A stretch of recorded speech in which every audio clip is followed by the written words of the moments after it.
दोस्तों, इंडोनेशिया की राजधानी जकार्ता में कुछ हफ्ते पहले पुलिस ने एक घर पर छापा मारा। अंदर का नजारा देखकर खुद पुलिस अधिकारी भी कुछ देर के लिए स्तब्ध रह गए। वहां से करीब 74 किलो सोने की ईंटें और लगभग 2.6 करोड़ डॉलर यानी सैकड़ों करोड़ रुपए नगद बरामद हुए।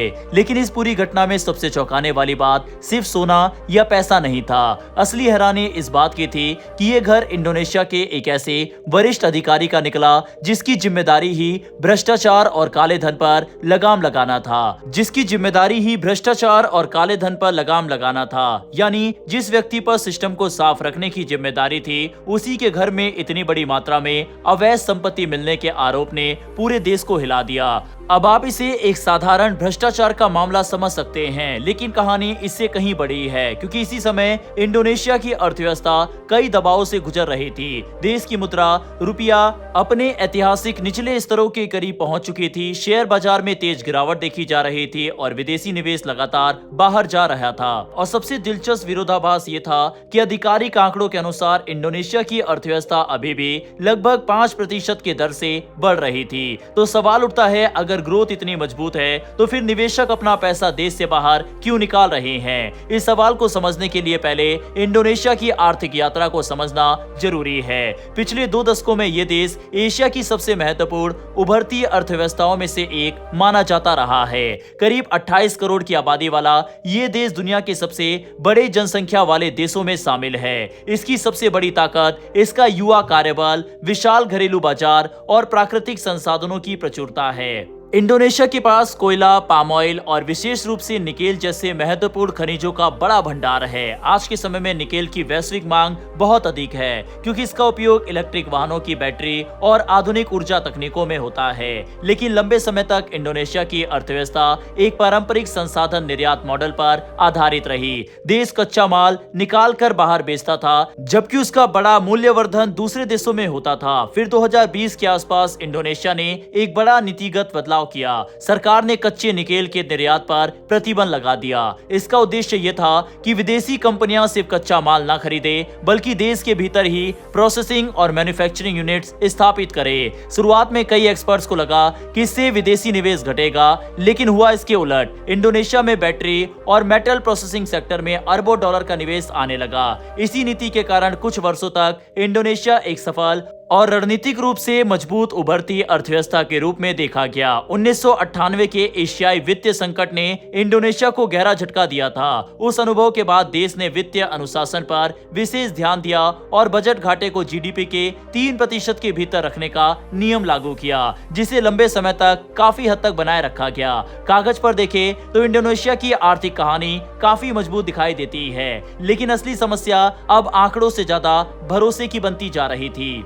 2024 के अंत से विदेशी निवेशकों ने धीरे धीरे इंडोनेशिया से अपना निवेश कम करना शुरू किया। शुरुआत में यह प्रक्रिया धीमी थी, लेकिन बाद में पूंजी निकासी की गति तेज हो गई। इसी दौरान रुपया डॉलर के मुकाबले ऐतिहासिक रूप से कमजोर स्तरों पर पहुंच गया, जिससे 1998 के संकट की यादें फिर से ताजा हो गई। आमतौर पर मुद्रा में गिरावट निवेशकों के लिए चेतावनी संकेत होती है, लेकिन इंडोनेशिया के मामले में चिंता इससे भी आगे की थी, क्योंकि इसी समय सरकार की नीतियों में कुछ ऐसे बदलाव देखे गए जिनसे बाजार में अनिश्चितता बढ़ने लगी। कुछ निवेश योजनाओं और सरकारी बॉन्ड से जुड़े नियमों में ऐसे प्रावधान सामने आए जिनमें निवेशकों को अतिरिक्त कानूनी सुरक्षा देने की बात की गई। इससे बाजार में ये सवाल उठा कि आखिर इतनी अतिरिक्त सुरक्षा की जरूरत क्यों पड़ रही है। इसके साथ ही शेयर बाजार पर भी दबाव बढ़ा और जकार्ता का प्रमुख स्टॉक इंडेक्स गिरावट के दौर में चला गया। एक समय तो ये आशंका भी बनने लगी कि कहीं इंडोनेशिया को उभरते बाजार की श्रेणी से नीचे गिराकर फ्रंटियर मार्केट की श्रेणी में न डाल दिया जाए।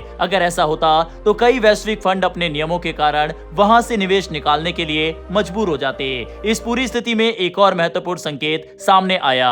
सिर्फ विदेशी निवेशक ही नहीं, बल्कि कुछ स्थानीय कंपनियों और धनी नागरिक भी अपना पैसा विदेशों में सुरक्षित स्थानों पर ले जाने की कोशिश करने लगे। ये किसी भी अर्थव्यवस्था के लिए एक गंभीर चेतावनी संकेत माना जाता है, क्योंकि इसका मतलब होता है कि देश के अंदर ही भरोसे की कमी बढ़ रही है। अब सवाल यह है कि ये डर आखिर किस बात का है। सरकार का दावा है कि अर्थव्यवस्था मजबूत है और ग्रोथ स्थिर बनी हुई है, लेकिन कुछ अर्थशास्त्रियों का मानना है कि वास्तविक आर्थिक गतिविधियों और जीडीपी आंकड़ों के बीच अंतर बढ़ता जा रहा है।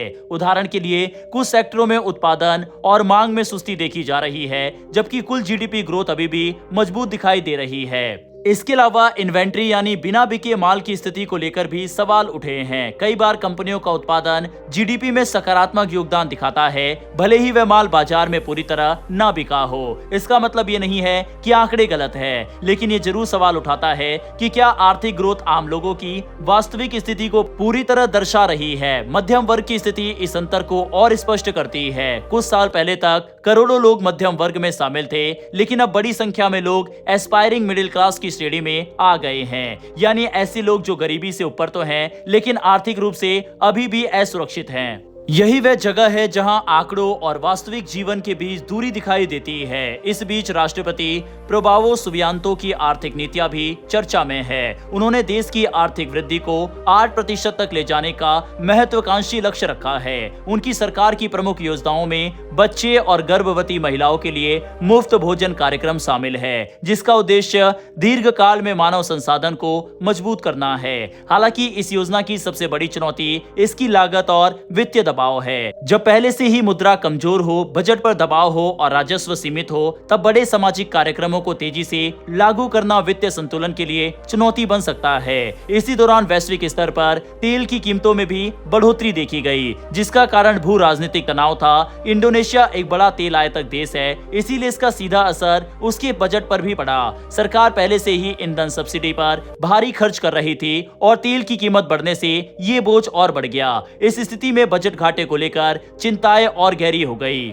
इसके बाद सरकार ने कुछ ऐसे कदम उठाए जिनसे आर्थिक नीति और बाजार के बीच तनाव और बढ़ गया। धीरे धीरे सरकार ने विदेशी मुद्रा के बाहर जाने पर नियंत्रण बढ़ाना शुरू किया। निर्यातकों के लिए नियम सख्त किए गए और उन्हें अपनी कमाई का बड़ा हिस्सा देश के भीतर रखने के लिए कहा गया। सरकार का तर्क था कि इससे विदेशी मुद्रा भंडार मजबूत होगा और रुपया को स्थिरता मिलेगी, लेकिन कंपनियों के लिए इसका मतलब था कि उनकी वित्तीय स्वतंत्रता सीमित हो रही है। इसके बाद विदेशी मुद्रा खरीदने के नियम भी सख्त किए गए और कई लेन देन पर अतिरिक्त निगरानी लागू की गई। सरकार ने इसे टैक्स चोरी रोकने और आर्थिक स्थिरता बढ़ाने के कदम के रूप में पेश किया, लेकिन निवेशकों के बीच ये धारणा बनने लगी कि राज्य का हस्तक्षेप लगातार बढ़ रहा है। यहीं से चिंता सिर्फ आर्थिक नहीं रही, बल्कि नीतिगत भरोसे की बन गई, क्योंकि जब किसी देश में नियम बार बार बदलते हैं तो कंपनियों के लिए दीर्घकालिक योजना बनाना मुश्किल हो जाता है। इसका असर केवल इंडोनेशिया तक सीमित नहीं रहता। अंतर्राष्ट्रीय कंपनियां जब किसी देश से कच्चा माल खरीदती है तो उन्हें स्थिर नियम,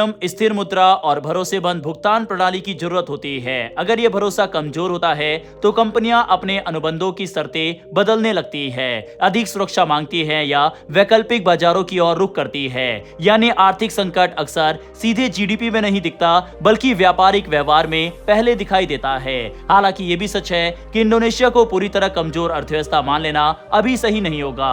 देश की बुनियादी आर्थिक संरचना अभी भी मजबूत है। विशाल जनसंख्या, युवा कार्यबल, प्राकृतिक संसाधन और बढ़ता औद्योगिक आधार इसे दीर्घकाल में एक महत्वपूर्ण वैश्विक अर्थव्यवस्था बनाए रखते हैं। कुछ क्षेत्रों में विदेशी निवेश अभी भी जारी है और कई अंतर्राष्ट्रीय एजेंसियां इसे निवेश योग्य अर्थव्यवस्था मानती है। यानी स्थिति पूरी तरह नकारात्मक नहीं है। असल में ये एक विभाजित तस्वीर है, एक तरफ मजबूत आर्थिक क्षमता और दूसरी तरफ बढ़ता हुआ नीतिगत अनिश्चितता का जोखिम। वहीं कुछ निवेशक मानते हैं कि इंडोनेशिया की संपत्तियां अभी भी सस्ती है और ये एक अवसर हो सकता है। वहीं कुछ निवेशक मानते हैं कि नियमों की अनिश्चितता भविष्य के जोखिम को बढ़ा रही है। यानी एक तरफ मूल्य है तो दूसरी तरफ भरोसे की चुनौती, और किसी भी अर्थव्यवस्था में भरोसा सबसे महत्वपूर्ण तत्व होता है। अगर सरकार विदेशी मुद्रा नियमों को स्पष्ट रखे, केंद्र बैंक की स्वतंत्रता बनाए रखे, बजट अनुशासन पर ध्यान दे और नीतिगत स्थिरता सुनिश्चित करे, तो निवेशकों का विश्वास वापस आ सकता है। लेकिन अगर नियंत्रण लगातार बढ़ते रहे